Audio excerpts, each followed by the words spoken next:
नंदुरबार जिल्ह्यात पोलिसांची हुकुमशाही, आम्ही पोलीस आहोत याची भीती दाखवण्याचे दबावतंत्र। चोर पोलीस व अवैध धंद्यांना श्रवण दत्त यांच्याकडून खतपाणी। पोलिसांच्या असंविधानिक कामाला विरोध करणाऱ्या समाजसेवक, वकील यांना हद्दपार नोटीस, तर पत्रकारांना धमकी देऊन आवाज दाबण्याचे प्रयत्न। नंदुरबार जिल्ह्यात आदिवासींवर पोलिसांकडून होणारा अन्याय हा एक गंभीर सामाजिक मुद्दा आहे। यामध्ये पोलिसांच्या मर्जीप्रमाणे खोटे गुन्हे दाखल करणे, मनमानी गुन्हा म्हणजेच पटेल ते खोटे गुन्हे दाखल करणे, कोठडीत मारहाण करणे, महिलांची छेडछाड करणे, जमिनीच्या वादात प्रशासकीय मर्जीनं आदिवासींना त्रास देणे, तक्रारदाराकडून तक्रार नोंदवणे यासारख्या अनेक बाबींचा समावेश आहे। तसेच तक्रारदाराकडून तक्रार नोंदवण्यासाठी लाचेची मागणी करणे, मास्क लावून बेरात्री घरात घुसून चोरी करणे याचा समावेश आहे। अनेकदा दुर्गम भागात पोलीस पोहोचत नसल्याने किंवा आदिवासीच्या निरक्षरतेचा गैरफायदा घेतला जात असल्याचे प्रकार नंदुरबार जिल्ह्यात उघडपणे चालू आहे। अनेक प्रकरणात निरपराधांना नक्षलवादी व संशयित मानून नाहक अटक केली जाते। आदिवासी महिलांना पोलीस ठाण्यात त्रास देणे किंवा त्यांच्यावरील लैंगिक अत्याचाराच्या तक्रारीची दखल न घेता आरोपींना पाठीशी घालणे, आरोपींकडून लाच घेऊन तक्रारदारांना धमकावून केस रफादफा करणे, खालच्या पातळीवर न्याय न मिळत असल्याने वरिष्ठांकडे दाद मिळेल या आशेने तक्रारदार वरिष्ठांकडे जातात।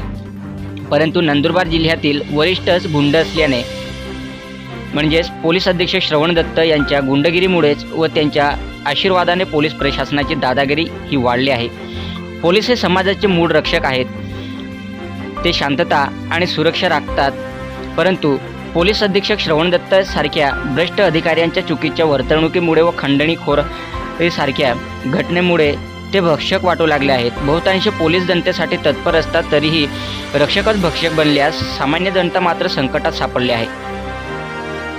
ही वस्तुस्थिती नंदुरबार जिल्ह्यात नाकारता येत नाही। आदिवासींच्या हक्कासाठी लढणाऱ्या आदिवासी समाजसेवकांवर खोटे गुन्हे दाखल करून कोठडीत मारहाण करणे, अश्लील शिवीगाळ करणे, आईवरून बोलणे, त्या संदर्भात तक्रार केली तर जीवेठार मारण्याच्या कट रचणे, त्यांच्यावर गुन्हा सिद्ध होताच आदिवासी तक्रारदार समाजसेवक यांना हद्दपार बनावट नोटीस पाठवणे या संदर्भातील केस कोर्टात लढू नये म्हणून कोर्टात श्रवण दत्त यांच्या विरुद्ध लढणाऱ्या वकिलांना असंविधानिक हद्दपार नोटीस देणे, ह्या सर्व घटना सोशल मीडियावर, बातम्यांद्वारे, वृत्तपत्रात, यूट्यूब चॅनलवर प्रकाशित करणाऱ्या पत्रकार, संपादक यांना बातम्या लावू नये म्हणून त्यांना देखील दबावतंत्र वापरून दबाव टाकणे म्हणजेच जो अशा असंविधानिक निर्णयाचा विरोध करेल त्याचे तोंड दाबण्याचे काम श्रवण दत्त करीत आहेत। कारण त्यांचे वैध धंदे चालूच राहतील व जो कोणी त्या संदर्भात बोलेल त्यांना दबाव टाकून खोटे गुन्हे दाखल करून तसेच त्यांना हद्दपार करून जिल्ह्यातील अवैध धंदे व त्यांची खंडणी प्रक्रिया ही चालूच राहतील।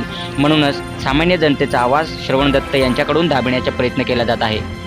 हा सर्व प्रकार नंदुरबारात उघडपणे चालू असून संबंधित पोलीस प्रशासन गप्प का बसले आहे?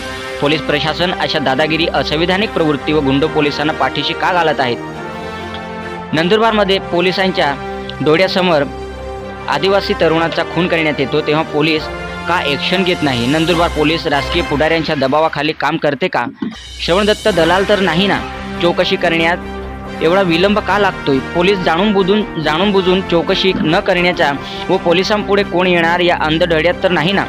खाकी वर्दीत लपलेले श्रवण दत्त, हेमंत कुमार पाटील, हेमंत पाटील, आशिष कांबळे यांच्यावर कारवाई करण्यासाठी पोलीस प्रशासन जाणून बुजून दुर्लक्ष तर करत नाही ना? असे एक ना हजारो प्रश्न श्रवण दत्त व त्यांचे सहकारी हेमंत कुमार पाटील, हेमंत पाटील, आशिष कांबळे यांच्यावर आदिवासी समाज बांधवाकडून उपस्थित केला जात आहे। आता यांच्यावर पोलीस प्रशासन काय कारवाई करते ते पाहणे महत्त्वाचे आहे। या सर्व प्रश्नांची उत्तरं सातपुडा न्यूज वाहिनी लवकरच घेऊन येणार आहे। सातपुडा न्यूज वाहिनी, नंदुरबार।